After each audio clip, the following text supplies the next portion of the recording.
Gabby Concepcion. Yes, first husband. Launching. From the Launching. position of being a singer, tapos naging actress. Una, I never thought my parents would allow me to do it. Kaya nagbigay sila ng super exorbitant na parang obscene na presyo for a beginner. Parang ang talent fee na gusto ko, sabi ng dati ko, ganito. Eh yun ang binabayad sa mga sobrang sikat na. I'll never forget Tito Ernie and Tito Dan. If the mayor doesn't allow Sharon to do this movie, I will never do it. Because April is based on her. Ginawa Yeah, ang April role is para kay Sharon. I really wrote it for her. So when I was shooting the movie, I was so blessed. I was so fortunate na my first role ever was basically just myself. Nilagyan lang first love, yung love talaga. Tapos nagsushoot kami ni Gabby ng mga 5 months. Walang ligawan, nothing. Nung dubbing na, Nagka-develop pa. doon na parang, iba na to si Mr. Concepcion.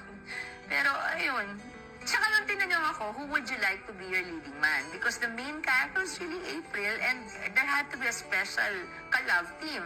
Wala naman akong ka-love team, di ba? Eh, ang puppy love ko si Albert Martinez. Hanggang phone lang kami ni Albert. So, sabi ko syempre, anybody but Gabby Concepcion. That was my answer. I'll never forget it. And then Albert was not available. Regal siya eh. Even Gabby was regal. Walang available. Si Gabby lang at that time. Kasi siguro kakatapos lang niya ng ibang movie. So, tinanggap nila. Tapos, ayan na.